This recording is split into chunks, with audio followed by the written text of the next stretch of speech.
everybody, welcome back to my channel. My name is Jackie and today I'm here to do a very special video. Recently my Booktube channel has turned 10 years old, which is absolutely insane to believe that I was 10 years ago, 18 years old, kind of had no idea what I was doing, and here we are all these years later and I'm still here. I'm gonna go ahead and reflect on those past 10 years here on Booktube and talk to you guys about 10 things I have learned about myself, about my reading over these past 10 years, and chat with you guys about them. Then I do want to say just a quick thank you to all of you who have joined here in this new circle of friends I get to call you guys. It has been an insane 10 years. Again, I still can't believe I'm doing this these years later, but I've made so many amazing friends. I met so many of you guys just through the comments of these videos and on social media. You are all amazing, and I can't wait to see what the next 10 years hold. Without me rambling further, let's jump right in and dive into 10 years of Booktube history. The first thing I learned over these past 10 years on Booktube is just reading more outside of my comfort zone. It's been a thing that's developed over the past few years, and that's mostly been me finding my love of Stephen King and diving into the horror genres and venturing outside of just science fiction and fantasy. Ever since I first read Stephen King, that was back in like 2018, 2019, was right before COVID. I just immediately fell in love with his writing, and I've ventured into so many other authors who have like similar tales, or he's recommended directly himself, that I just found a passion for horror. What does that mean? So the horror genre has opened my eyes to so many new authors, so many new favorite books, so many new booktubers. I am forever grateful for diving into the horror and the thriller dramas. Thrillers are still something I want to venture more into as the next 10 years goes on, but definitely venturing outside my comfort zone has opened up my reading a ton. Next thing here that I wrote down for this video is that I really just don't like romance novels. When I first joined Booktube, I was venturing into so many different genres, trying to find my niche. What do I actually like? And I thought maybe, just maybe, that romance would be the thing that I eventually got into, and that just was not the case. I'm not saying that I haven't absolutely loved some romance novels. I have. For example, The Kiss Quotient by Helen Huang is one of my favorite books of all time. This was a 5-star read. It is one of the very few romance novels I have given a 5-star and consider a favorite of all time. But this hit a little close to home, so that's probably why I enjoyed it so much.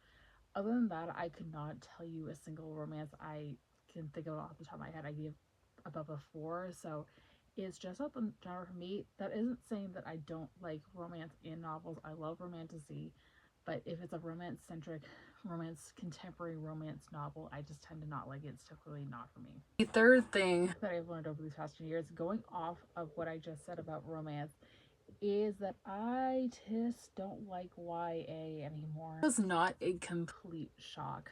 I definitely, the first couple years here on Booktube for me, I was trying to read like all the popular YA series that I didn't read growing up.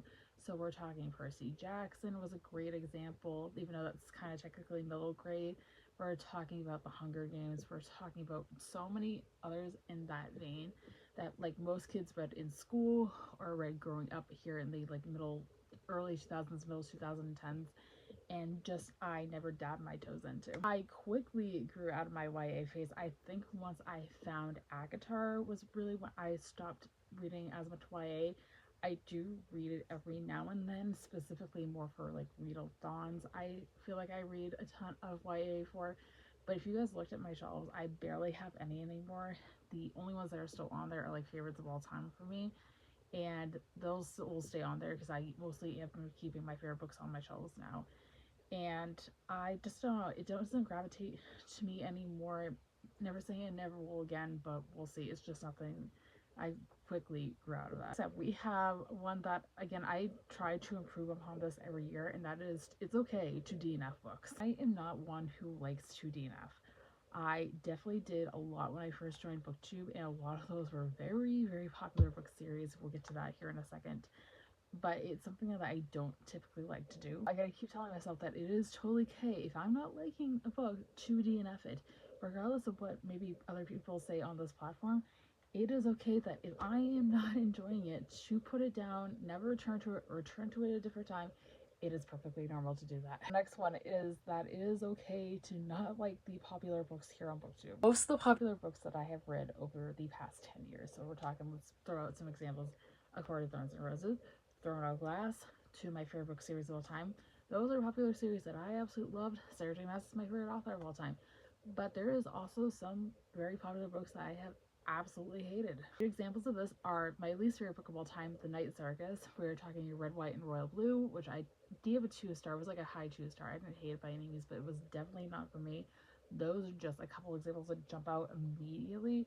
But there is others. Another series that is very popular, very beloved, that I will not continue on with is The Hunger Games. I've seen all the movies. I've been spoiled. I don't feel the need to continue. Those are just some examples, but it's totally okay to not like the popular books. Again, I have to keep telling myself that, hey, if this book is not for you, it is not for you, and that's perfectly fine. So is, again, one that I really had to keep telling myself this every year, that the intimidating books that are on your TBR are books that you considered intimidating are just as fun to read as the ones that are nice, short, and sweet. The past couple years, if you guys are brand new to the channel, I have done 2 read-alongs over the summer in which I have picked 2 of the biggest and most intimidating books on the TBR. I started off with House of Leaves, and then I also read The Stand last year, and I am planning on doing something like this again this year. I absolutely had a blast reading House of Leaves. House of Leaves is one of my favorite books of all time, and I had a blast reading it with you guys, and I will link the live show for that up in the cards if you guys are interested. And then doing The Stand last year was also quite an experience. It's one of Stephen King's most well-known novels, and again, Stephen King is one of my favorite authors of all time, so it wasn't quite a hit for me, but I know a lot of other people like it. So I think reading the most intimidating books on my TBR and maybe some other people's TBR for read-alongs over the summer is something that I will continue doing for the foreseeable future. Going along those same lines, I just learned that I absolutely love doing readathons. I do readathons as much as I used to. I used to do at least like 3 or 4 every year. And those would include like the Magical Readathon, Booktubeathon, the Reading Rush. Those are just a few. And I still do those. Booktubeathon and such, the Reading Rush hasn't been happening the past couple of years, but I have still done the Magical Readathon. I absolutely love it. It has opened up my eyes to so many books that have been sitting on my shelves for 10 years and I have never reached for, and I have been able to read them because of these readathons. It's been a blast and I absolutely love doing them. I love them at any chance I get.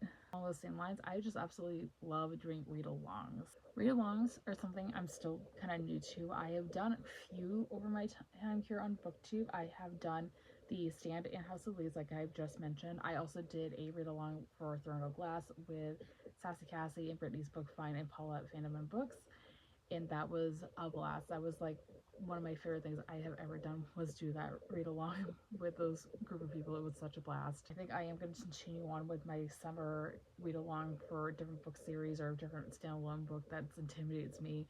And from here on out, if you guys are interested, I will have the newest one that's going to be starting here in about a month here posted soon, so stay tuned for that. And the last thing that I have learned over my time here on Booktube for the past 10 years, that it is okay to completely go off track from your set TBR per month. This is kind of why I don't do monthly TBRs anymore, because the past couple of years I've definitely been more mood reading and just picking up books as they come to me. It worked out just so much better for me with just things going on in my own life, my work-life balance, my school-life balance. It just works out better to just read when I want to and what I want to in that moment. I'll do quarterly TBRs I want to read over that quarter or that season, but I don't necessarily follow that every time, and that is what it is.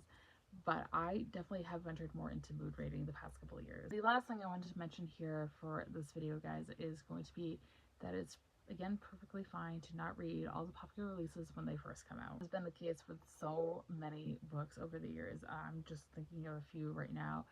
Nexus by Sasha Alsberg and Lindsay Cummings, which I read the first book and I absolutely loved. I read it as an arc, and I didn't read it literally until this past month, years and years later after its release. Also, Kingdom of Ash by Sarah J. Maas, the last book in the Throne of Glass series, I didn't read until I did the read-along with Cassie, Brittany, and Paula, just to name a few.